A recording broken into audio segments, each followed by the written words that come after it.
Hello, everybody. You're listening to the Big Chill Podcast. This is episode 723, Playoff Permutations and Tanking Teams.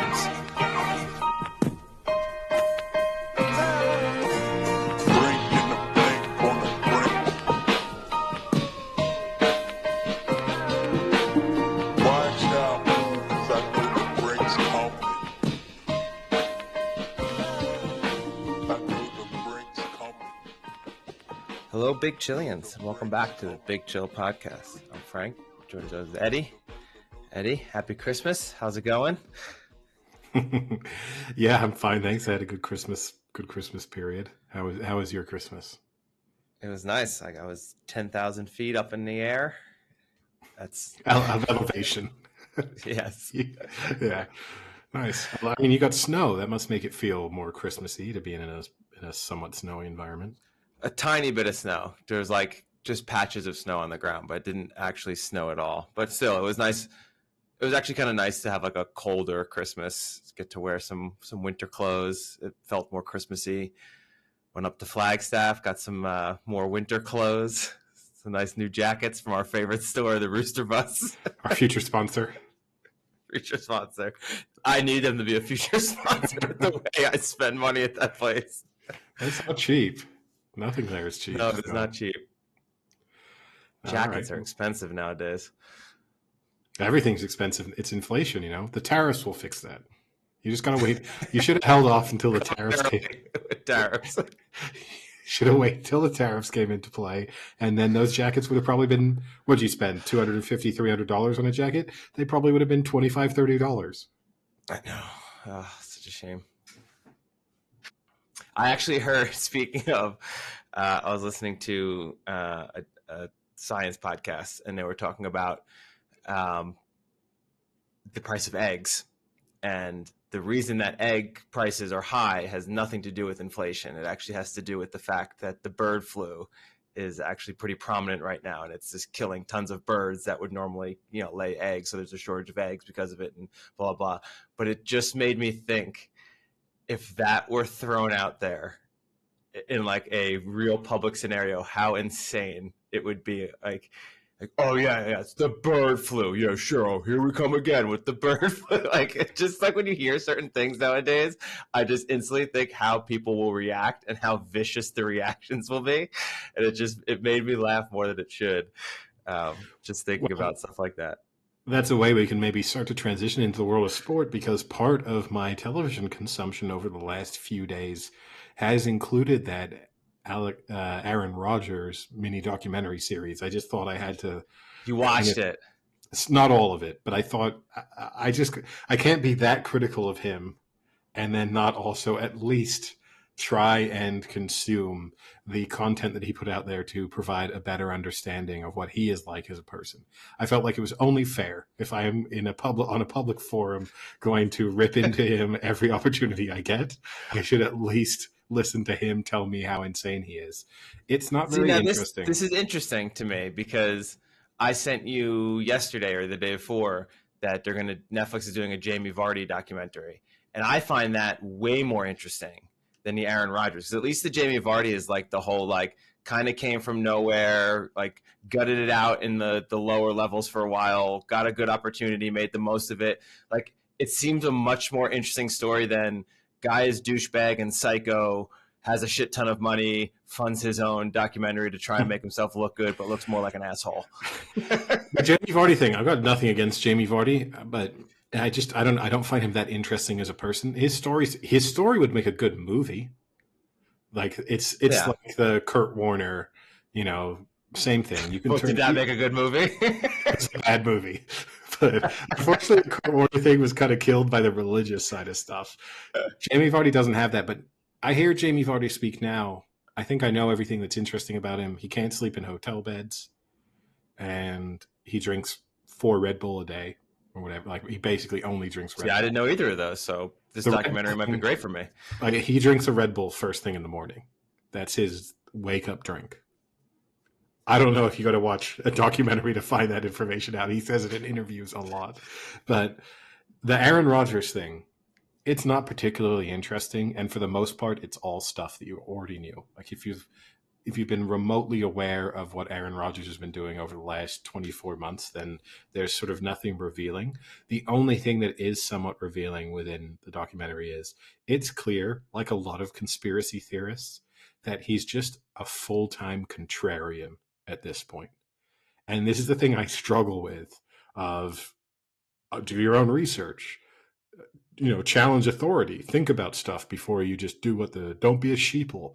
But if you're on every subject landing on the other side of the fence, then that's not you doing your own research. You clearly are, that's where you want to be.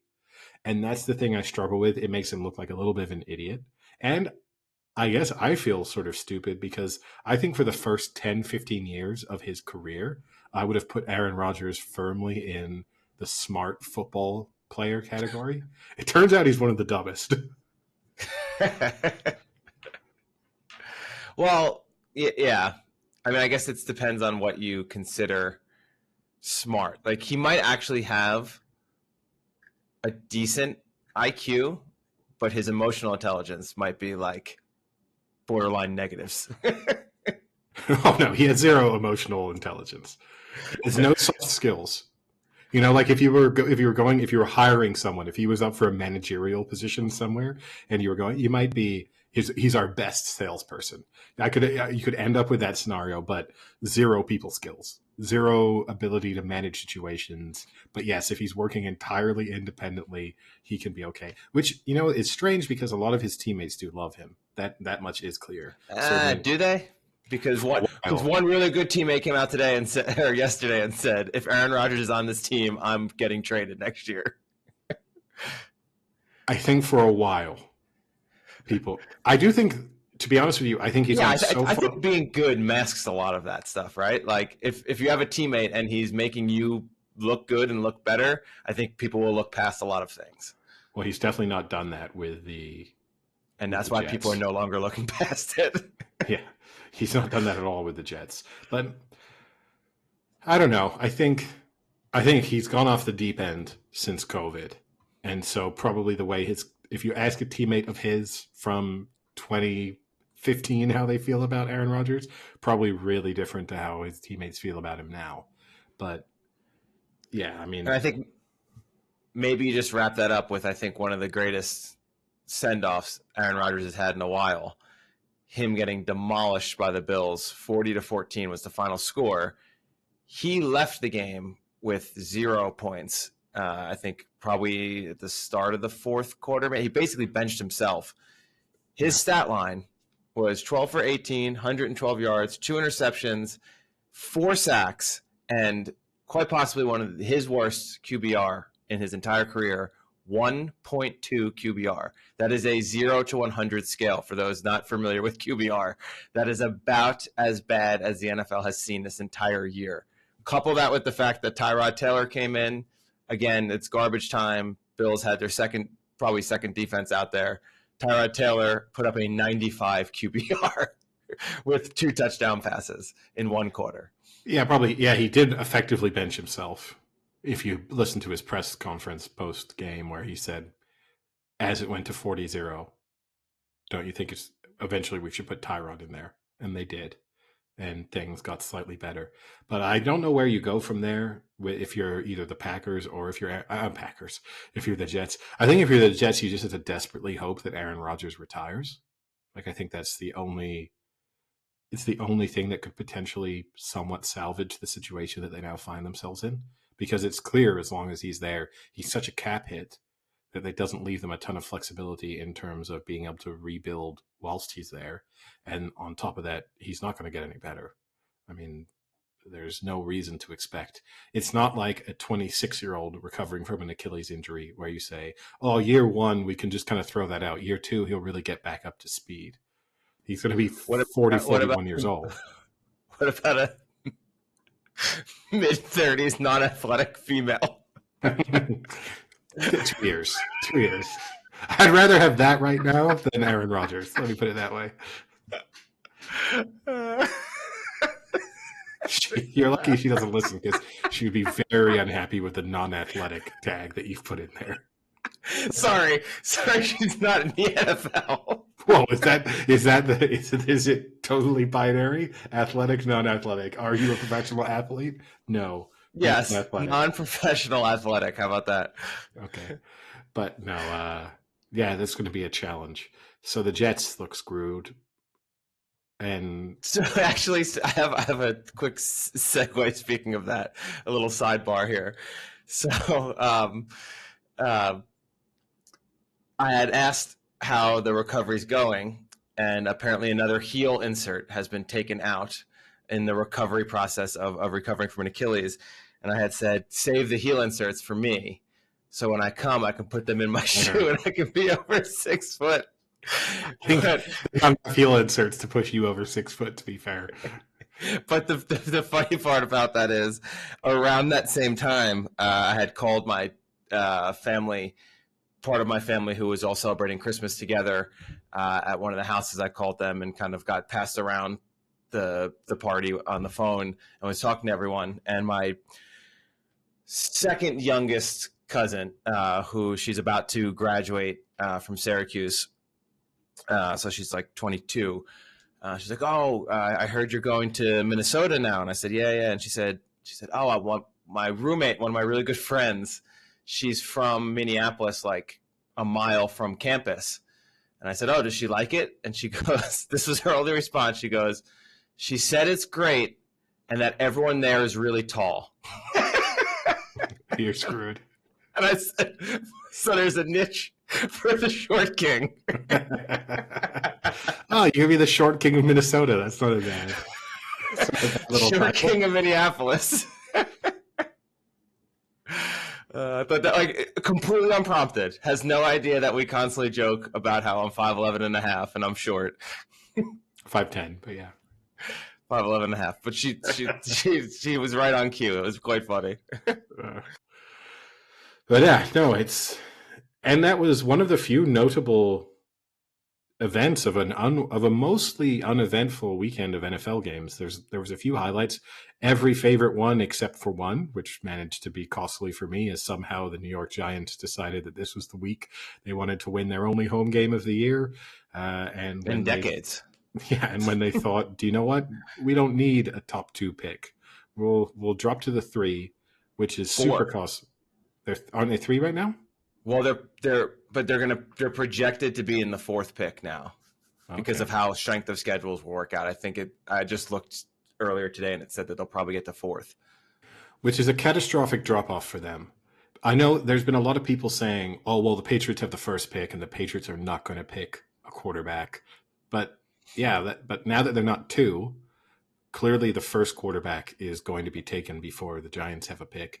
And on top of that, even if the strategy was just to trade down, you've significantly lost, because at least one of the teams above them is going to be willing to trade down. The Patriots are definitely going to be willing to trade down because they don't want a quarterback. So, the Patriots are going to happily go from 1 to 7, 8, 9 if someone's really willing to push the boat out for them. So the Giants really screwed themselves. And to a certain extent, I remember a couple of weeks ago when we were speaking, saying to you, it's the thing that worries me about plugging and playing endless little backup quarterbacks in. Sooner or later, someone's going to play well. And Drew Lock had maybe the best game of his career. I actually don't think he played that well. Drew Lock. No, he didn't. I mean, 2 of his touchdown passes were Malik Neighbors just flying through people. And just also somehow the Colts forgetting how to play defense on crucial 3rd downs. I mean, repeatedly had the Giants in very bad 3rd down situations that resulted in either touchdowns or huge plays. Yeah. It was just and still should have won that game. That's what's the craziest part about it is at every point, even when they were down by multiple scores, it was like, oh, there we go. Oh, they'll win. Like it was amazing. There were certain points in that game where like the Giants would score and you'd be like, oh shit, the Colts are out of it. And then literally, because I didn't watch the game, I was watching on Red Zone. 2 plays later, it'd be like, Colts in the red zone on the 10-yard line. You're like, wait, what? Like it was every time they would respond, but then not fully finish or like kind of fuck up. It was, I don't know what the Giants are doing. And it makes me so mad what you had said before, as what people are saying of like, well, does it really matter if it's like 1 versus 3? They can probably still get a quarterback. Like, yes, it matters. Because at the end of the day, if you're 1, you get to choose who you want. And you're not relying on other teams to make a decision for you.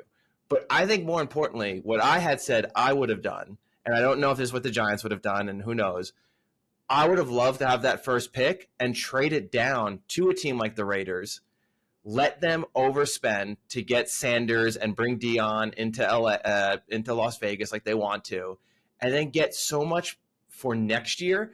Because even if they bring Shedeur Sanders in, the Raiders, they're not going to be a good team. You might get, because you're going to get their first round next year, you're going to get a top 5 next year out of that.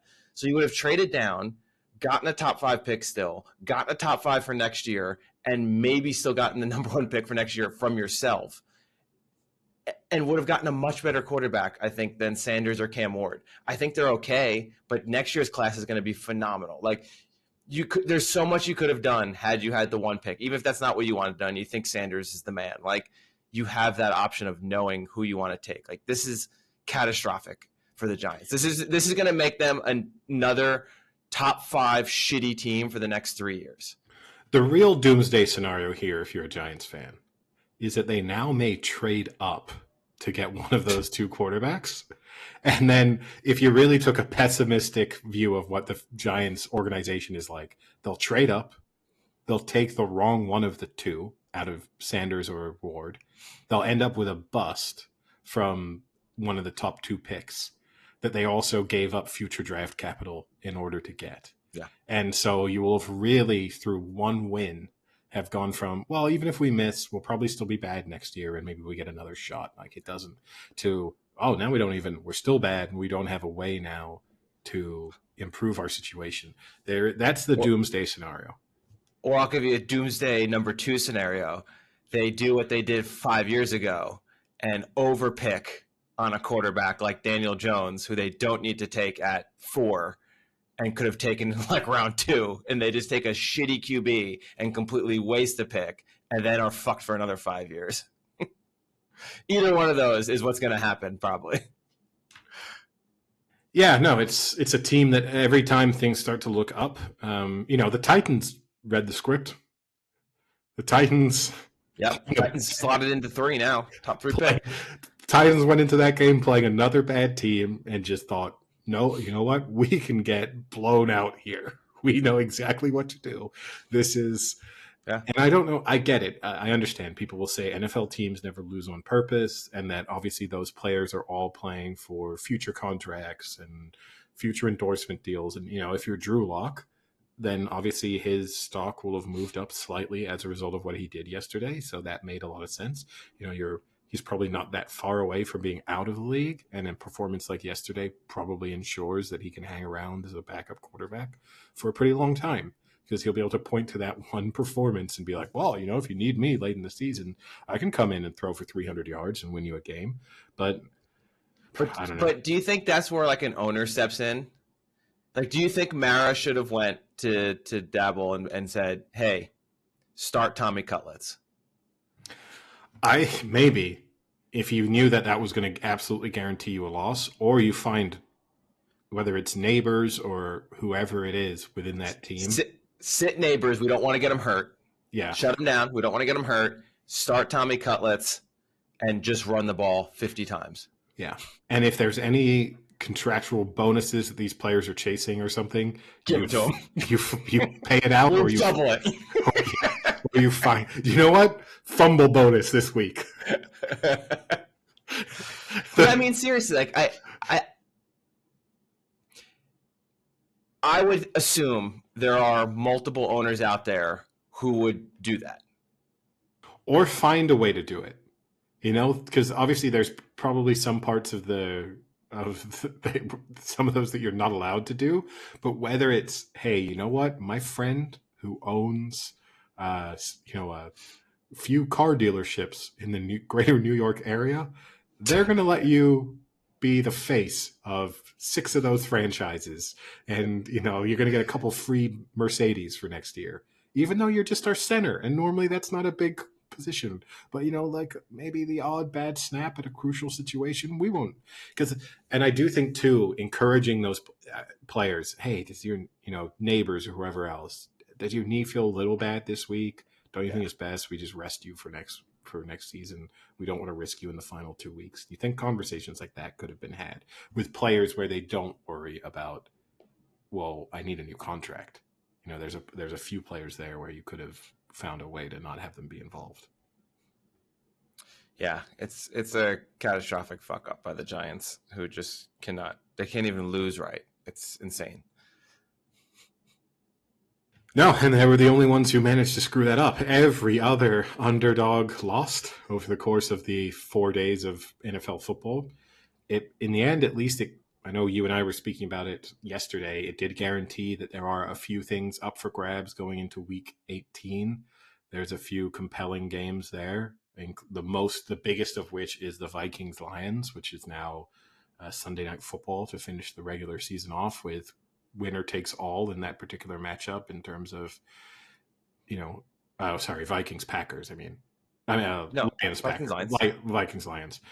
The interesting thing for that one is, speaking of benching players, this now means the Lions have absolutely nothing to play for tonight. Don't tell me. I know. I've got a lot on the line for this Monday night game. I've got 3 bets that are all really nice, that all have the Lions to win. You just hedge it. Now the Lions have absolutely nothing to play for in this game against the Niners. But there's one thing I know about the Lions. Dan Campbell is a fucking psycho, and there's no way he's shutting this team down against the Niners. He is, but isn't this, if you're Dan Campbell and you've had a lot of bad press for being too much of a hardo and too much of a psycho, isn't this the easy win of it? Because it's kind of the psycho move.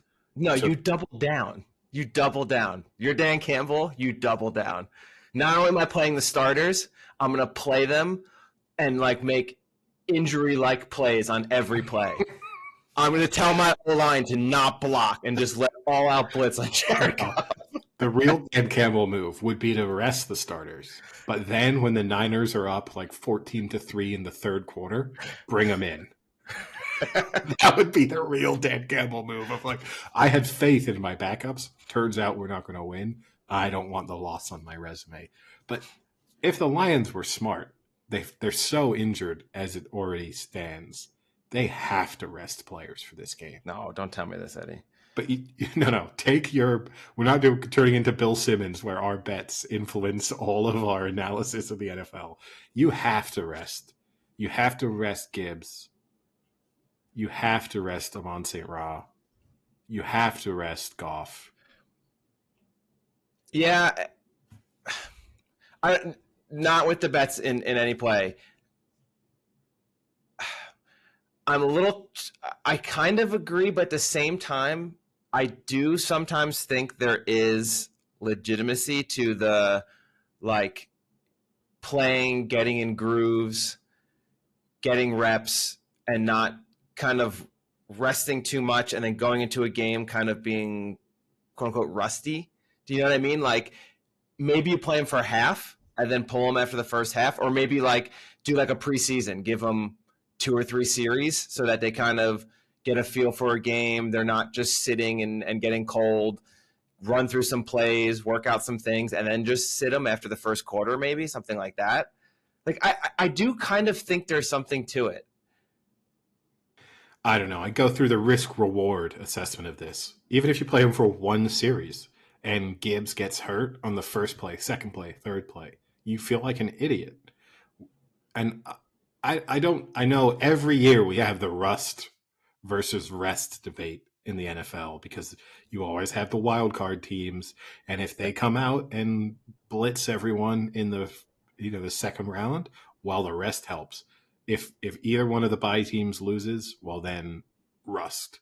And I don't know. It seems to me over the course of the regular season, all these players and all the staff talk about how impactful the bye week is to them.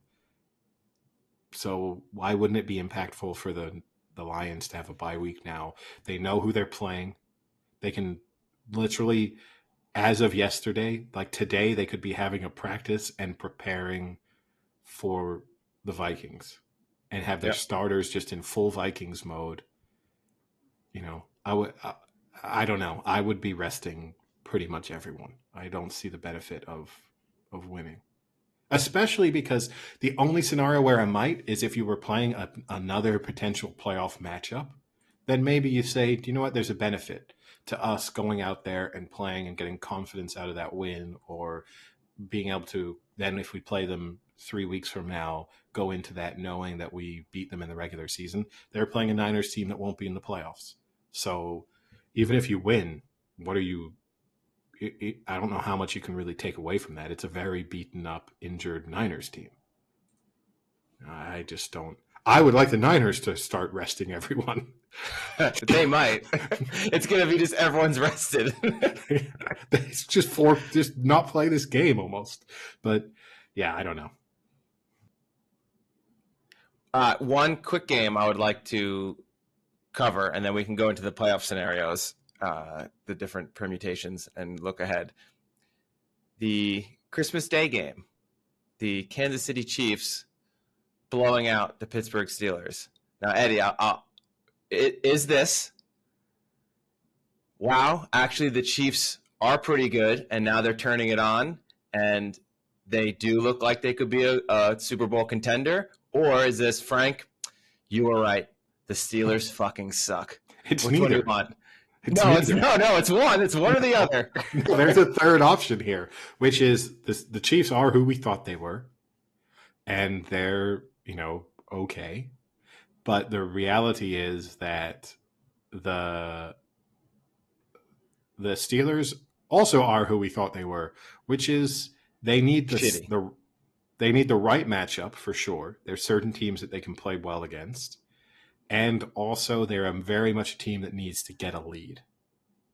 The Steelers can strangle you defensively. I know they've actually had a reasonable number of comebacks over the course of this season, but when they're in the playoffs, they need to know. They need 7-0, and then they need to put you under pressure, and they need that game to go slowly so that they can just, they need an under 30-point game total in a playoff scenario. They probably want bad weather, and they definitely want to get out in front. And if they anything else they need to potentially win a game? Well, what a good team they are. That sounds like a team that's great when you have 6 prerequisites they need to address before they can actually win. Well, the good news for them is they'll probably have bad weather for one game. They'll probably have a decent matchup for at least their first round. Yeah. And then they'll get blown out probably in round 2. But I think they'll win a playoff Finally won a playoff game? Yeah, I think they'll win their first. I think they'll win in a wild card weekend, I think. I don't think they will. Would you rather go through it by seed or by teams? I think by seed actually might be a little easier. Yeah, be clearer for listeners. One interesting stat I did see just before we move on, speaking of the bad teams, the Patriots, who were blown out by the Chargers on Saturday night, means that now over their last 30 home games, which is in the post-Tom Brady era. Did you see the statistic? No. So they're 11-20 at home since Tom Brady left. Tom Brady, during his near 20 seasons with the Patriots, was 121-20 at home. So in order to match the Tom Brady's career, they need a 111-game winning streak at home to match what Tom Brady achieved. That's crazy. So actually, let's do a few other NFL roundup stuff before we do the Week 18 scenarios. So 2 big numbers, obviously, is the 2,000 yards rushing of Saquon Barkley. He can break Dickerson's record with a little over 100 yards if he plays in Week 18 against the Giants. I don't think he'll play. It seems like he's not a person who cares so much about that.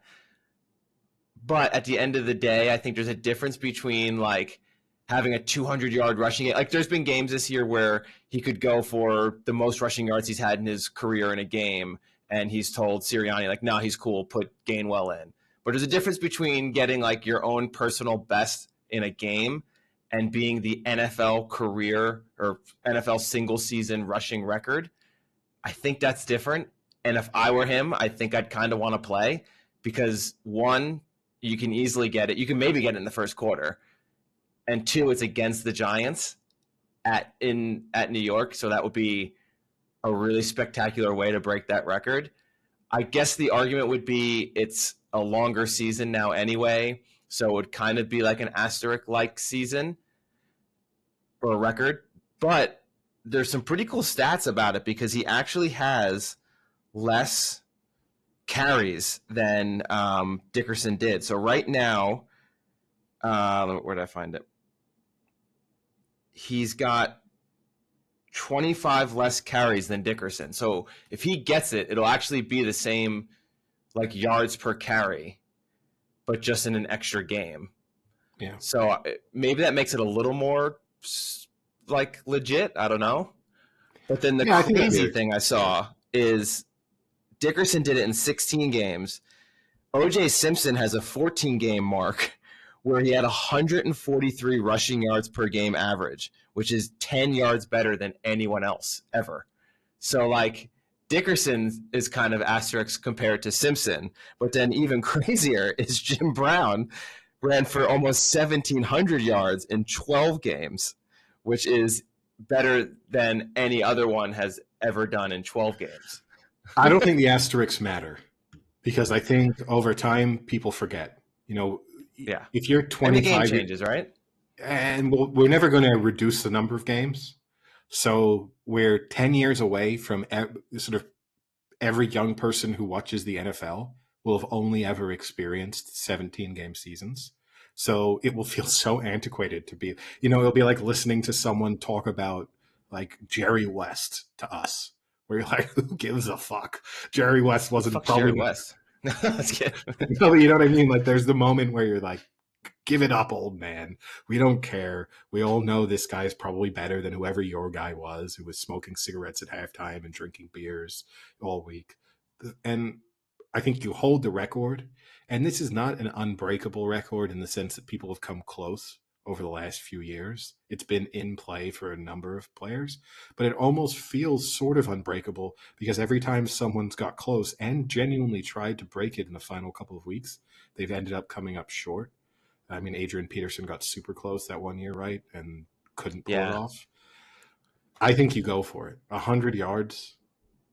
He should feel confident against this Giants team that he can get 100 yards. I think you do it. And you're right. I mean, if they go heavy on Saquon Barkley, he could certainly break it by halftime if they make that a priority. So, I think you will regret not breaking the record. I also have to say, Saquon Barkley is a fantastic running back. I don't think he's on course for a Hall of Fame career at the moment, unless he either breaks this record or wins a Super Bowl. But yeah, I mean, he's still young. He's 27, so he has 3 he's only years played left. for what? Yeah, but he's only played for 3 full seasons. Yeah, but he's injury plagued. So, I mean, we've just seen, right? I mean, you and I have discussed this on the podcast. This is so eerily similar to the Christian McCaffrey scenario of a player who was blighted by injuries, goes to a new team that's a competitor, kind of is a difference maker for them, gets a huge amount of the limelight as a result. And we just saw with Christian McCaffrey, you can have that one good year of everything stays healthy and the stars align for you, and then you're back to being hit by injuries and it's gone. Like, is Christian McCaffrey a Hall of Famer right now? Probably not. Yeah. Oh, for sure he is. Yeah, for sure. 100%. Not in my book, he isn't. But see, this is what's weird because I don't know what so for me, I think one of the major things that defines a Hall of Famer is in his era, was he like one of the best at his position? And I think for the last 10 years now, when you say running back, instantly it's Christian McCaffrey. So I think, like he's been the best at his position, or he's been the number one in his position for almost a decade. that to me is what defines basically a Hall of Famer. Like, was he the best? And that's like the case I always have, even though I am pro Eli going to the Hall of Fame because he has the 2 Super Bowls and he was great in those Super Bowls. Eli was never the best at his position when he played. He was never even probably the top 3 in the conversation. Maybe one year, but other than that, most years he was like maybe a top 5, top 10 QB in the league. So is he really a Hall of Famer? Whereas like McCaffrey, he is, I think, because he's the best. And I think Barkley is borderline. Maybe. I mean, McCaffrey's like a 4-time All-Pro, at least. Okay, so I've got a list here from the NFL not from the NFL, but of the best 25 running backs of the 2010s.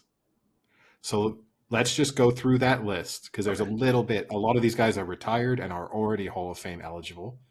Let's go through and you can tell me, are they Hall of Famers, to just see, because each one of them will have at one point in time been considered the best running back in the league, in the top 10 at least. So Adrian Peterson. Yes. Frank Gore, already in the Hall of Fame, isn't he? Frank Gore. But Frank Gore, I think, gets in because of the longevity. I think something needs to be said for someone who like plays at a high level for 15 years or 20 years, whatever the hell it was. So he was 37, 38? That's insane. Yeah, so he was never an All-Pro. And no, he never led the league in rushing. No, he doesn't make it off of my thing. He doesn't make it being like he was never the best at his position, but something has to be said about a running back playing for over 15 years. That's crazy. LaShawn McCoy.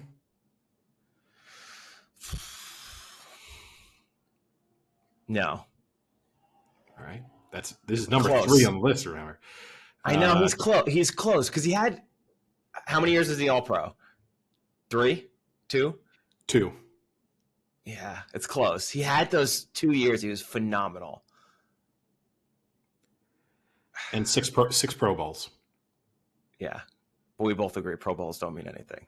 And he had his record. Tyler Huntley was a Pro Bowler last year. Let's keep that in mind. He had 2,146 yards from scrimmage in 2013. That's rushing and passing. Yeah. Receiving. Todd Gurley. Oh. That's close. No. Jamal Charles. Oh, Jamal Charles had that like 1 year he was just like off the fucking charts. No. See, like no. I think as I'm giving you these names, you're coming closer and closer to where I land. Ezekiel Elliott. No. I mean, but that's what I mean. Like I think McCaffrey's better than all of those, like without question. Besides maybe Peterson. He is, but okay, let's take Saquon Barkley, for example. I think Saquon Barkley and Ezekiel Elliott's careers up until this point are pretty similar. Like if you took the early years of Ezekiel Elliott right now. Barkley was Rookie of the Year. I don't know if Elliott was Rookie of the Year. But I mean, but realistically, you're really looking at 2 players with sort of similar in some injury problems, very dominant at periods in time.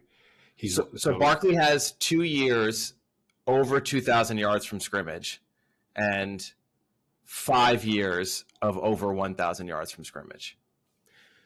So when this came out, the stat they have, so this is obviously 2020. Up until that point, Elliott had averaged 101.2 rushing yards per game. That's pretty good. Yeah. So, you know what I mean? Like if you don't get the Super Bowl or if you don't get the big record, I think the thing that will help Christian McCaffrey is the Super Bowl appearance will help him definitely. And also how remarkable last year was that he only missed 1 game where he didn't score a touchdown. Like those 2 things, it's not our record, but it was pretty close. It will stick in people's minds.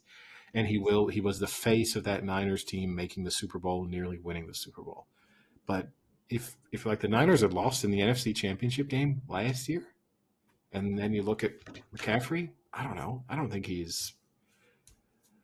So McCaffrey's a 3-time first-team All-Pro, 1-time second-team All-Pro, NFL Offensive Player of the Year in 2023, and rushing yards leader.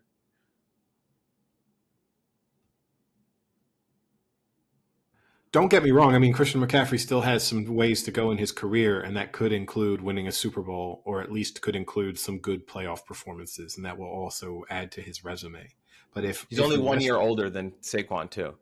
If Christian McCaffrey, the remainder of his career, is just mostly being injured throughout seasons and having a few big games, but never winning the Super Bowl, I don't know. I don't feel like that should be, because basically what you're saying, if Christian McCaffrey right now is a Hall of Famer, you're basically saying there's almost a quota of Hall of Famers from each 5-year, 10-year period. And we just got to take the best players. Like, you don't have to be an all-time great. You just need to be the best around at a certain period of time, and we'll put you in. And this is not a great era for running backs for a number of reasons. Not only because I don't think there's that many good ones, also the way in which they're used is obviously very different. So the standout for, and this is maybe part of the argument for like Christian McCaffrey, Saquon Barkley, Henry, is that they are managing to establish themselves as the primary threat in offenses in an era when everyone else wants to just have running back by committee and names don't really matter. But I don't know. I think the same, like Derrick Henry to me is the only one who feels Hall of Fame-ish right now. But even he, to really convince me, I think he needs the Ravens to maybe at least make a Super Bowl. He needs an iconic playoff performance for me to feel more comfortable about that. I mean, I know the Titans had a couple okay playoff runs with him there, but I don't know. Derrick Henry is Offensive Player of the Year once, one-time first-team All-Pro, 1-time second-team All-Pro, 2-time NFL rushing yards leader, and 2-time NFL rushing touchdowns leader. Yeah. I don't know. And I get it. There'll be purists who are like, of course a running back needs to get into the Hall of Fame regularly. But obviously we're going to be electing way more tight ends into the Hall of Fame now than we would have been in the 90s. You know, like there's no doubt in my mind that we've probably in the league currently have 5 Hall of Fame tight ends, 6 maybe. Playing right now? Yeah. Obviously, well, Travis Kelce's obviously going to be a Hall of Famer. I do think that, let's go through the list. Kyle Pitts. Well, I do think Bowers will probably end up being a Hall of Famer. It's this is what I don't get. How can you say Saquon right now is not a Hall of Famer after he had a phenomenal rookie year, was Rookie of the Year, and like crushed it? But then Bowers, who has a great rookie year, is an automatic Hall of Famer. Not automatic. I'm not saying automatic. And won't even win Rookie of the Year. No, but probably could and should. Okay. So we're in agreement. Kelce's first Jesus ballot. Christ. Yeah. George Kittle. Whew. Close. Very close. Because he's going to end up 3rd on the list of receiving yards as a tight end, something like that. Yeah. Very close. I would say yes. Zach Ertz.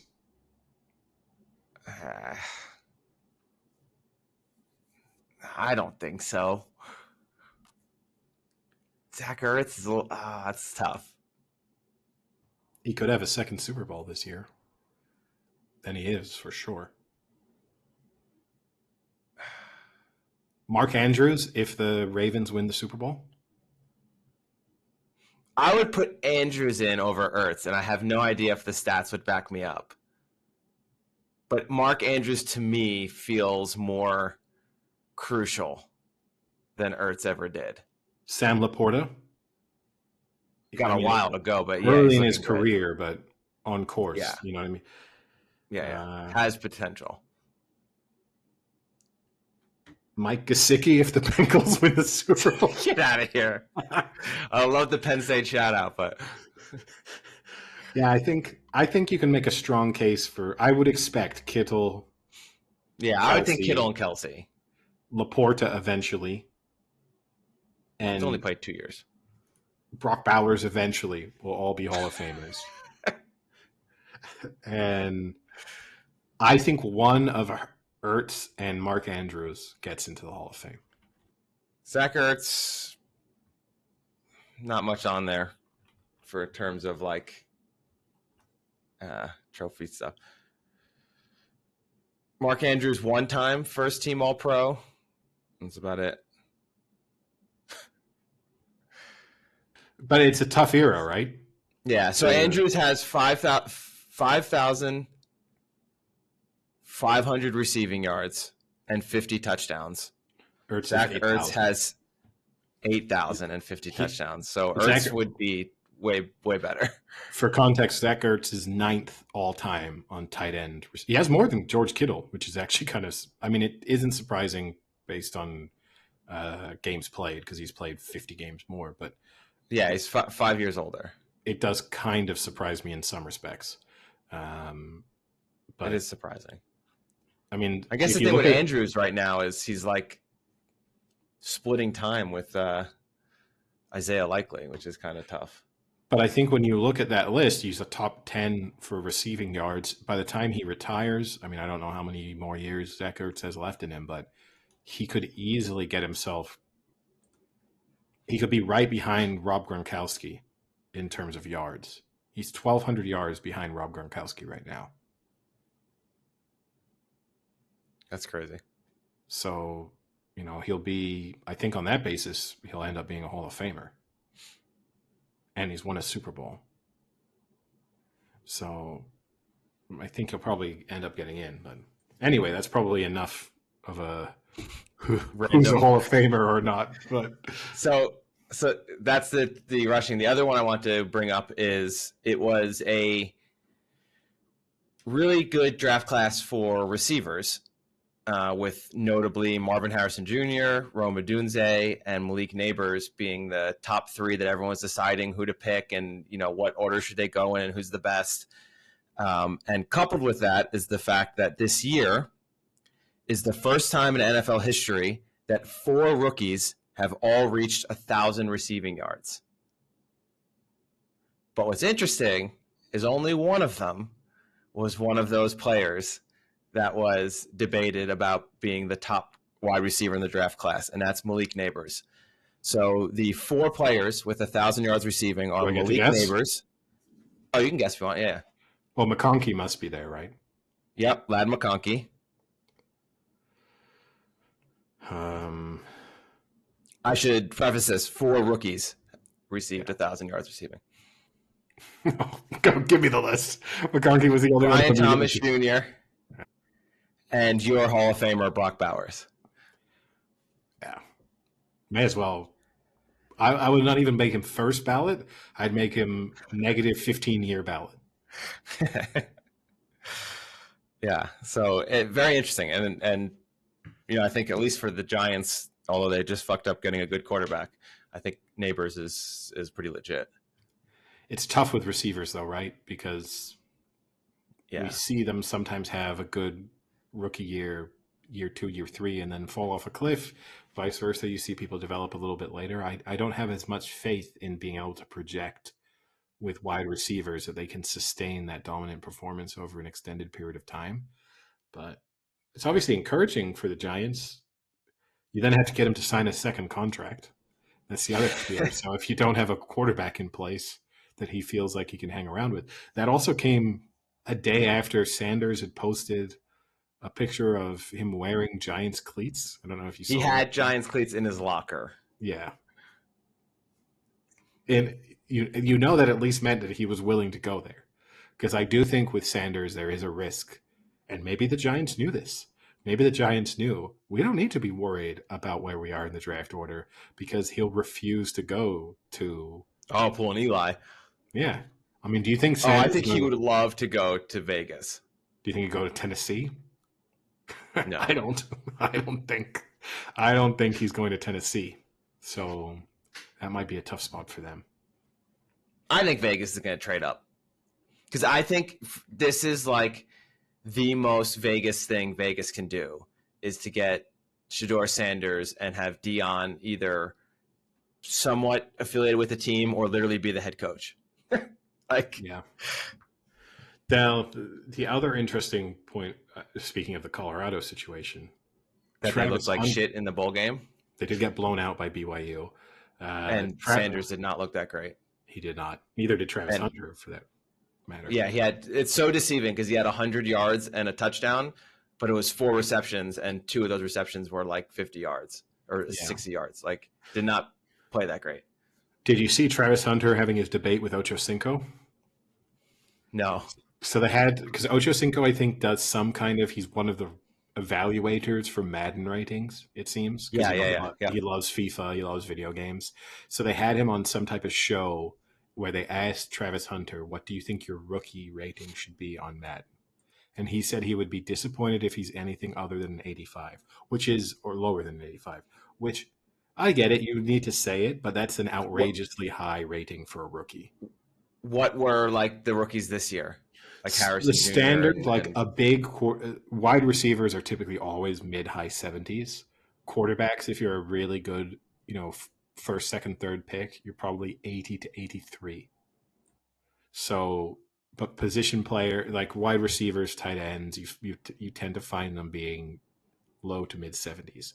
So Ocho Cinco said he thought he would give him a 76 right now, to which Travis Hunter thought was ridiculous. And then Ocho Cinco challenged him. That he said if Ocho Cinco could run 10 routes against him right now, he thought he could have that Travis Hunter would not lock him down on a single route. Really? Yeah. Ocho Cinco said 10 receptions. I like just 2 massive egos going head to head, making just completely unsubstantiated claims on either end. Yeah. Ocho Cinco has done a phenomenal job of kind of rewriting history on his career. Yeah. He was a good receiver, but he has now like worked his way up to people thinking he was like one of the best receivers of his generation of all time. And I was around during that time, and he had like 1 or 2 great years and then was just above average.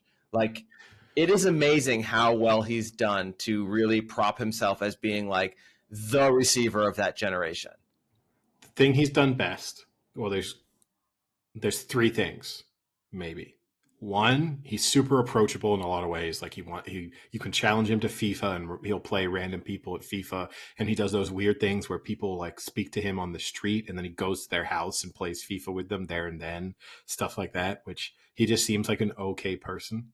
Someone who enjoys being famous and just likes a lot of the benefits of being famous, but is sort of willing to give back to a certain extent.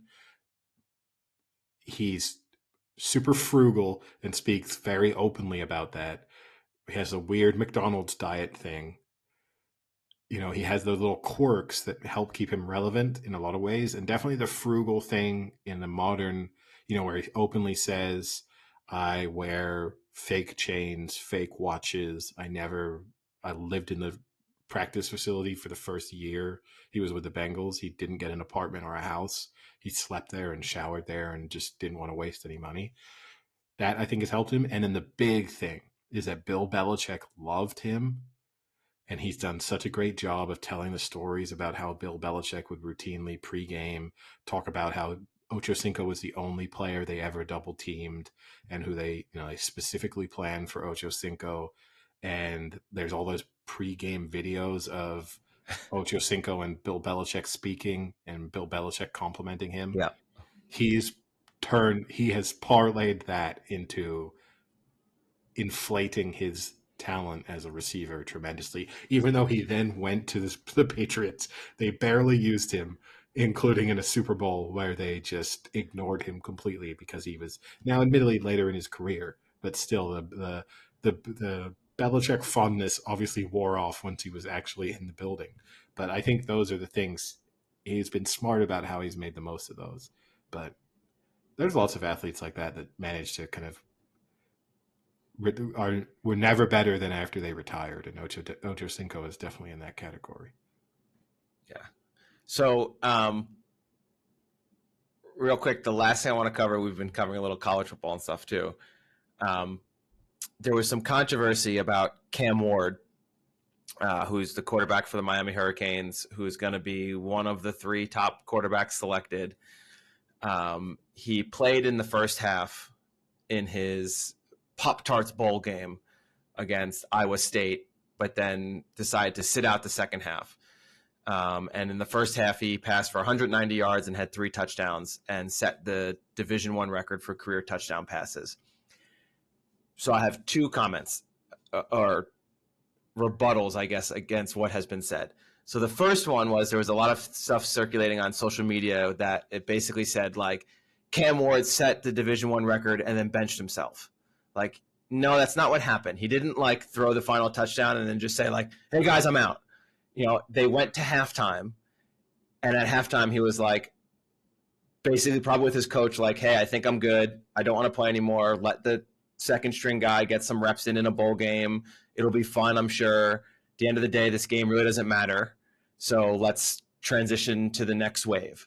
Very different than being like throwing a touchdown and then just like walking off the field, like the way that social media has presented it. More importantly, our friend and your foe said on his podcast, they were talking about it, and his, like, almost, I'm paraphrasing, but basically what he said was, I can't believe Cam Ward sat himself halfway through a bowl game. Drake May would never have done that. He is such a fucking moron, Bill Simmons, because not only did Drake May do that, he sat out the whole fucking bowl game and refused to play in the bowl game at all. So, and that was after he lost 3 of his last 5 games for UNC because he was never even that great at UNC, then sat himself out of a bowl game. The history that Bill Simmons is writing for Drake May is phenomenal already. And I don't ever like to root for someone to fail, but I would love to see Drake May be a shitty quarterback in years 2, 3, and 4. Because Bill Simmons thinks he's like the next Tom Brady because he plays good for 1 quarter. Every podcast he has to say something about Drake May. And this guy, he looks good, but he's not winning, and he's getting garbage numbers. But like when Caleb Williams picks up garbage numbers, it's like, oh yeah, Caleb Williams had 250. Yeah, they were garbage numbers. But it's like Drake May was down 35 points and then had 2 touchdown drives. Like, those aren't garbage touchdowns. I love this because I think you've always found my relationship with Bill Simmons to be somewhat irrational, but the reality is I've just been around for longer. So, you know, I think it happens with everybody. Like, I think everyone has outrageous takes. Like, I'm sure people are like, think I'm crazy about the Steelers take or whatever, but like, yes, someone has to call him out on his take. And they do, that kind of, because crazy. Cousin Sal at least pointed out that he felt somewhat similar about Mac Jones, and you can definitely go back and listen to Simmons from, 2021, 2022, and he would have been speaking pretty positively about Mac Jones. The numbers are probably identical. Pretty similar, probably, yeah. And I agree. Drake May looks pretty good as far as rookie quarterbacks go at times in bad situations, but he's still also getting routinely blown out. But also, the final bit on that point, I mean, Simmons openly admits he does not watch college football, so he's an unreliable source for he doesn't watch any college football. I think he maybe tunes into the SEC championship game, or maybe that the rivalry week when you have Ohio State, Michigan, he maybe watches a tiny bit of that kind of thing. And probably during the playoffs, he'll watch the semifinals and final of the college football championship now because he'll bet on it. But he doesn't watch most of the games. So not only is he an unreliable source of information for college football itself, it also makes him an unreliable source for any type of rookie analysis of players either, because he has no reference point when he's speaking about. He's just saying, I hear they were good in college. That's basically it. And now he has even more reason to like Drake May because he's openly admitted that Belichick going to North Carolina means that he's now a de facto North Carolina football fan, which means that now Drake May's alma mater also plays a part in his fandom. And as a result of that, he's going to be even more on board with Drake May because it's sort of his universe is colliding. Yeah, it's a shame because actually I like Drake May and I think he's a pretty good player, but I wouldn't hate to see him fail. What I love though is the vast majority of our listeners probably don't listen to Bill Simmons, but the frequency or even really know who he is, and yet he's mentioned with some degree of frequency on our podcast. But anyway, there we go. NFL playoff matchups as they stand. Hit me with them. All right, so here we go. So let's start with the NFC. So the number 1 seed will be determined by the final game of the regular season, and that's the Vikings and the Lions. And so whoever wins that game is the number 1 seed. Whoever loses that game then drops to the number 5 seed. So quite a big difference from 1 to 5. The number 2 seed is locked in. That's the Eagles. So Eagles have nothing to play for. They're locked in, which, again, will Barkley play against the Giants to break the record will be determined, I guess, later this week. Now it gets a little weird because now you have the 3 seed, and that is right now the Rams are in the driver's seat. So if the Rams win against the Seahawks, they are locked in as the number 3 seed, which is crazy to think about. The LA Rams being the number 3 seed in the NFC. Even crazier is the fact that if they lose and the Bucs win, then the Bucs are the number 3 seed in the NFC. Also crazy. And if the Rams and the Bucs lose, the Rams would still hold on to the 3 seed. And obviously some of that has to do with the fact that it has to be a division winner has to be the 3 and the 4 seed, which is not determined by record. And then the 4 seed would then be whatever one of those teams isn't the 3 seed, except in the scenario that the Bucs lose and the Falcons win, then the Falcons would be the 4 seed and the Bucs would be out of the playoffs. So there is a potential that the Bucs could be the 3 seed, the 4 seed, or completely out. So the Falcons still have an outside chance of winning, even though they blew it last night, if they beat the Panthers, which should happen, and the Bucs lose. But the Bucs are playing the Saints, so I don't think the Bucs will lose to the Saints. Yeah, for context, the Bucs are 14.5-point favorites against the Saints. Crazy. There's a few big next week. It's tough from a gambling perspective because you obviously got a bunch of teams who will be resting players. Like I don't know what you do in the Eagles-Giants game where the Eagles are 3.5-point favorites, but that could be the Eagles' backups. It could also be the Giants. Also their backups. But no, also at this point, let's just blow a top 5 pick. Let's blow a top 10 pick. The worst, the Giants could end up with the 9th pick in the draft. It's crazy. I think there's a strength of schedule element. Like I don't know where that factors in there, but there is a potential there based on where these. And I also don't. Some of these teams are sort of playing, but theoretically could be about the 9th pick. I mean, Cleveland's not winning. They're 17.5-point underdogs against the Ravens on Saturday night. That's a nice way to start. Biggest spread of the year, I think. That's a nice way to start the NFL weekend. Yeah.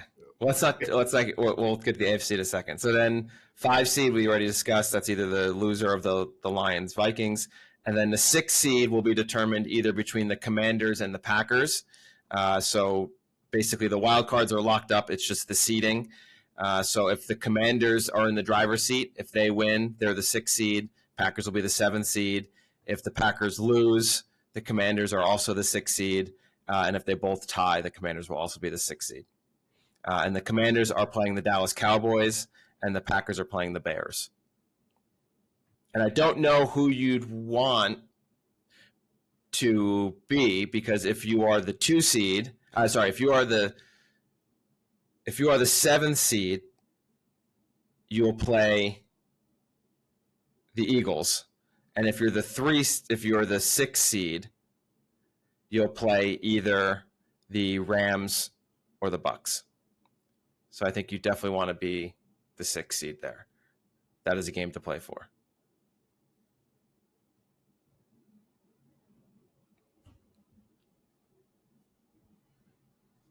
Yeah, I mean, there's going to be some fairly uncompelling wild card weekend and divisional round playoff matchups, I have to say. I think it's Well, I mean, I think the Packers need to win for a chance to move up, because I'd much rather play the Rams than the Eagles. The Commanders likewise have a reason to win. The Rams likewise have a reason to win, and then the Vikings, Lions, and Tampa. So all those teams want to win. The problem is the only game where both teams want to win is the Vikings, Lions. Yeah. Because I was quickly, when I was looking at that draft order, it then redirected me to a mock draft, which at this stage is still way too early. But if this mock draft is true, I would love it for you, because it has the Giants selecting Will Johnson, the cornerback from Michigan, with the 4th pick, and then taking a quarterback in round 2, drafting Jalen Milroe as. Oh, God. That I would just love. I mean, how can you not take a quarterback who had 15 touchdowns and 10 interceptions? Jalen Milroe. Okay, and then go to the AFC. Number 1 seed locked in. That's the Chiefs. Number 2 seed locked in. That's the Bills. So good start here, but then it gets a little tricky. I should also say number 4 seed locked in. That's the Texans. Now, the number 3 seed, the Baltimore Ravens, are in the driver's seat. If the Ravens win versus the Browns, they are the number 3 seed. If the Steelers win against the Bengals and the Ravens lose, then the Steelers are the 3 seed. And if Pittsburgh loses, then the Ravens are automatically the 3 seed. So they would be the division champs with either a win or a Steelers loss. Number 4 seed, we said. Then the number 5 seed is where it gets a little tricky. If the Ravens lose and Pittsburgh wins, then Baltimore does not win the division, but they get the 5 seed. If the reverse happens, then the Steelers will be the 5 seed. But the Chargers can slide into the 5 seed if the Chargers win and the Steelers lose. And the Chargers are playing the Raiders. So more than likely, the Chargers should beat the Raiders. And if Pittsburgh cannot beat the Bengals, they will go from potentially being a 3rd seed to dropping all the way to the 6th seed. Because the 6th seed is just the reverse of the Chargers-Steelers. Does that make sense? It does. And then the 7th seed would be the wild card, which in the AFC, there are still teams in the hunt. So right now, the Broncos are in the driver's seat. If the Broncos win against the Chiefs, they are the 7th seed. If the Dolphins win and the Broncos lose, the Dolphins playing the New York Jets, they are the 7th seed and the last wild card. And if the Bengals win and both the Broncos and the Dolphins lose, then they would be the last team in with the 7th seed. And if both the Dolphins and Bengals lose, then the Broncos would stay in the wild card at the 7th spot. So unfortunately, I think the Bengals are going to beat the Steelers, but I do not think they'll make it in, because I don't think both the Broncos and the Dolphins will lose. The Dolphins, maybe, if Tua doesn't play again. They did not look very good against the Falcons. The Browns. Oh, the Browns. Yeah, sorry, the Browns. Yeah, not very convincing against the Browns. So that could be questionable against the Jets, depending on who they even start. If they start Tyrod, maybe the Jets are favorite. But the Broncos against the Chiefs team that will be completely shut down, I think will be tough for the Broncos to lose. Yeah, no, I think it's too little too late from the Bengals. I don't think they deserve to make the playoffs anyway. I mean, But I'd rather see them, right? Would you rather see the Broncos than the Bengals? Kind of, because the Bengals defensively are so bad. But they're fun offensively. They are fun, and they just get in their own way all the time. Even on Saturday, they managed to nearly blow that game. I mean, they're very, very lucky that they managed to win that game in the first place, having, I mean, how many times do you get multiple possessions in overtime? So, they're Apparently fortunate. 3. Yeah. But I don't know. I kind of think I don't think they deserve it, because my fear would be with the Bengals is not only if they would be dangerous in the postseason because of how electric their offense can be, and I could see them winning a game or two, and they definitely don't deserve that. I know Joe Burrow has been fantastic, certainly statistically speaking, over the course of this season. I think his stats do flatter him slightly in that I think winning games is an important statistic for a quarterback. Yes, he doesn't always have control over that, and you could talk about even in that game, the kicker could have won it for them on the you know earlier in the game than they eventually did. But I don't know, like he's still kind of, you and I were speaking throughout the game, their defense played pretty well for large chunks of that, and then right when the defense started to let up, the offense did too. So I don't know. I don't think their play over the course of 17 games warrants being in the playoffs. So as fun as he could be to watch, it's probably better that they're not there. And then the NFL, obviously sets up the games on the schedule so that there aren't teams playing when it doesn't matter anymore. And so they did a pretty good job of that. So the Saturday games, the early one is Cleveland-Baltimore, and then the late game is Cincinnati-Pittsburgh. So it obviously matters regardless of whether Baltimore wins or loses, because like we said, Pittsburgh could drop 2 seeds down if they lose then. So they have something to play for, and obviously Cincinnati will definitely have something to play for. And then even if Cincinnati loses, it doesn't mean that the other 2 teams don't have something to play for, because they still need to win to potentially make the wild card, that being the Broncos and the Dolphins, who are playing at the same time, which is Sunday afternoon games.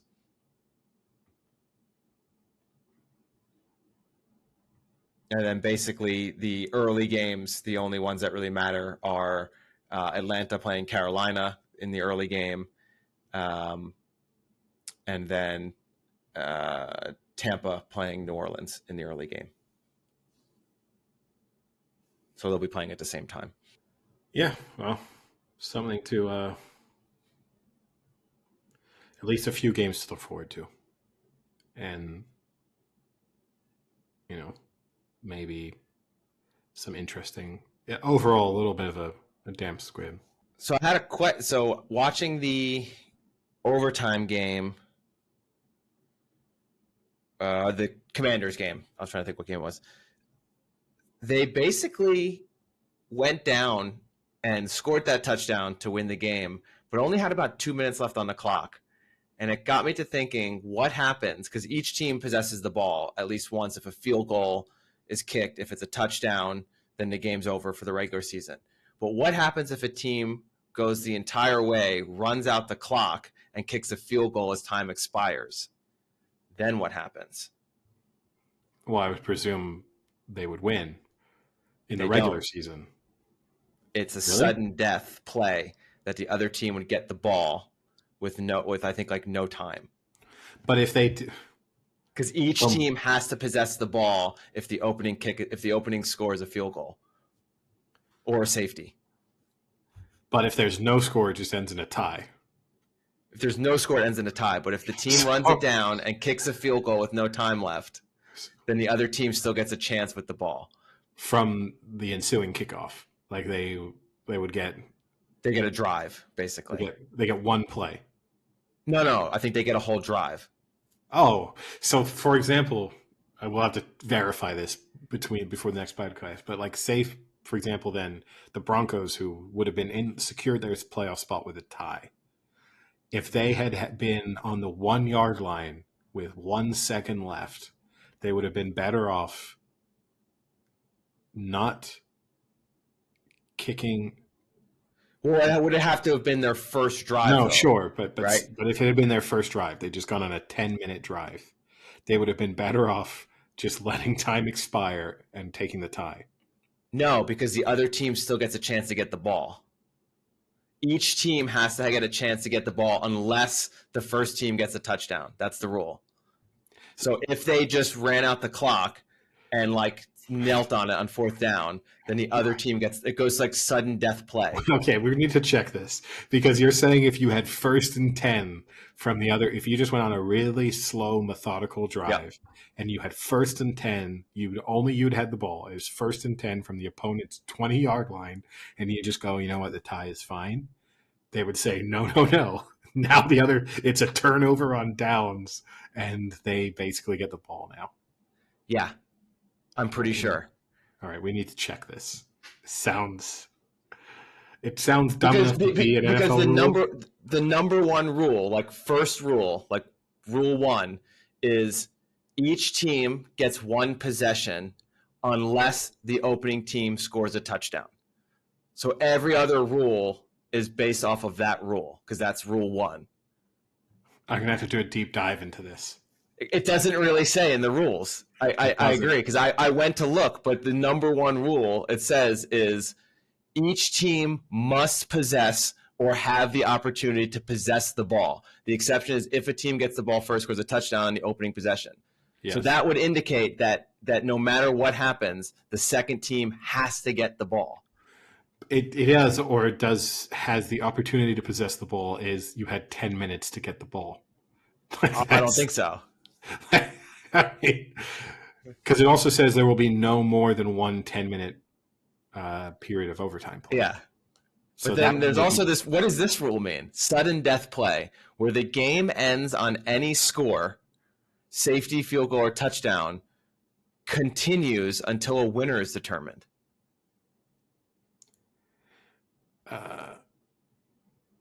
I mean, I guess they mean that. That rule doesn't make sense. I guess what it's saying is like until there is a sudden death play, the game keeps going. So I think that's what that means. No. I think it's sudden death play. Yeah, I think that's what it is. I don't think so. But we're going to have to. The one time I mock whatever his name is, Jim Sarator and all those guys milking a living as we should email him. Let's email Gene Skeletor. Skeletor. He probably doesn't know. That's the thing. That's what I would love is you put him on the spot. If we were in the Fox broadcast booth and I went, hey, tell us what happens to this. Oh, I'm not really sure that it never happened. So here's what's weird, right? Because for the postseason, the rule is clear. This is literally the rule in the postseason. If the score is still tied at the end of an overtime period, or if the second team's initial possession has not ended, the teams will play another overtime period. Play blah, blah, blah, blah, blah. But that's if the second team's initial possession has not ended.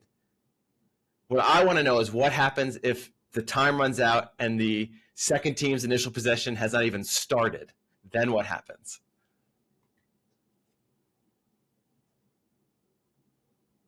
And regular season, not postseason. Postseason obviously makes sense. The teams would just keep playing because it's postseason. So I think you're wrong. I don't know. I'm on a forum now. So the suggestion from this is that if a team kicked a field goal as time expires, they win. If a team holds the ball for the full 10 minutes with no scores, then they would tie the game. But that's not what I'm saying. I'm saying, what if they kick the field goal as time expires? They win. Because no, that's not fair. Well, they must get a possession. No, they had to have the opportunity to possess the ball, which means you had 10 minutes to try and get the ball back, basically.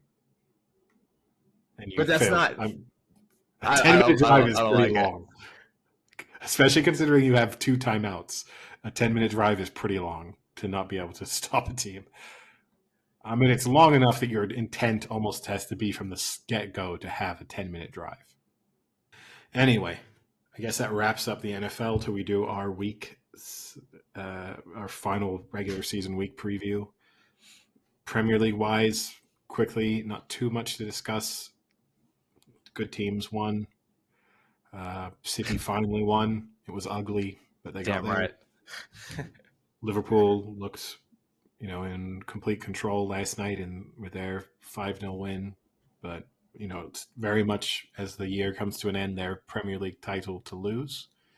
I still think it is losable, but they, for the time being, look pretty composed. And they seem to be becoming more confident and more dominant into a certain degree as time goes on. They're going forward look more threatening now than they did a couple of months ago. So that's interesting. I will still say I will continue to think that Chelsea have a very good chance. I think Chelsea will win the league, although the last couple of weeks have not gone so well for Chelsea. Thanks, Chelsea, for that terrible fucking performance you put in. What a Christmas present that was. Yeah. It wasn't ideal, but I still think they got a very good chance. Anything else? No, I think that's actually. I'll give you one non-sports. You can choose one, and then we'll save the one for later. Would you rather a question about holiday travel or about Guinness? Let's do holiday travel, seeing as we're right in the holiday period. It's more okay. More so, relevant. Yahoo gave me a nice article debating whether or not you should pick up someone from the airport. What is your feeling on the picking someone up from the airport? I feel like there's no need to do airport pickups anymore. I think the ease at which you can get an Uber or a taxi means that unless someone's very old, I think that's the only scenario in which I would pick someone up, where you feel like actually kind of helping them with bags even before they get to the Uber or taxi is useful. Or pregnant, I suppose. Yeah. Yeah. So I agree in that sense. Or if they're like moving and they have like 6 bags and they need help. If you're just visiting or like coming home because this was prefaced by like kids coming home from college for Christmas holidays, where they're going to have literally maybe a bag. Yeah, no, I think I don't know why. If you're a parent, why wouldn't you just send your kids the $60 they need to pay for an Uber? Like that would be my, way I would go about it. Because then you don't love them, Eddie. You don't even care enough to pick them up at the airport. I can't imagine meeting someone at the airport nowadays. It's just... What do you think's worse?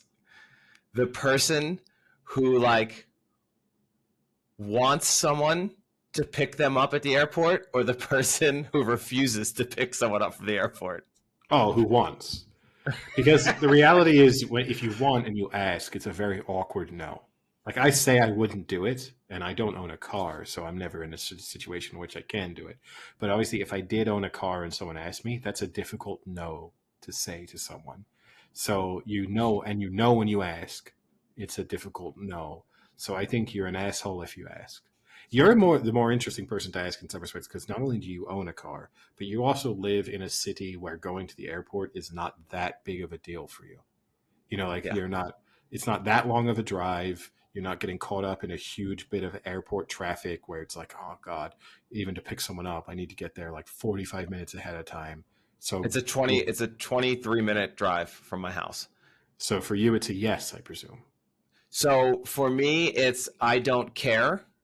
Like, I'm happy if someone picks me up. That's nice. But at the same time, if they don't want to pick me up, or they're just tired, or it's early or it's late or whatever, I am happy just getting an Uber. Like it's not that expensive of an Uber.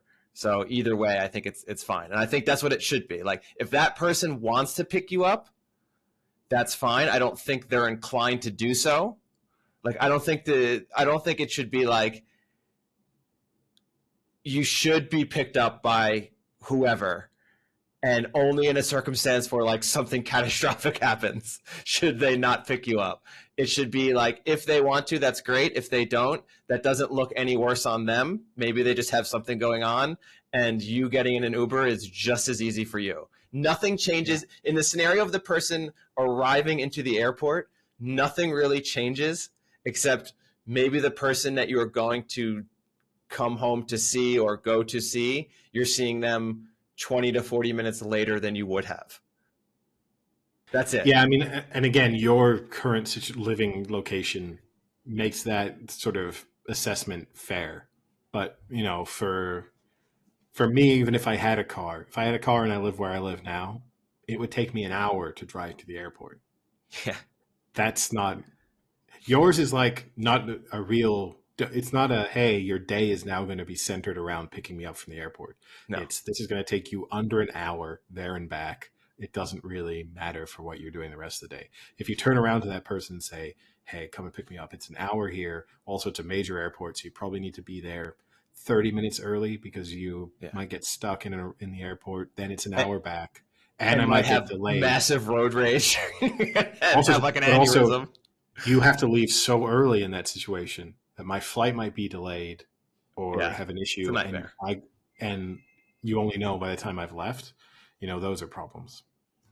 My holiday travel was relatively straightforward, I will say. But it was just a massive humanity on the trains that I was on, and people are just assholes. I mean, it's just, French people don't know how to use lines, wait for things, any of that. They don't know how to use them, but they love them. They love them. Wait outside of a restaurant or a bar, they're getting in it.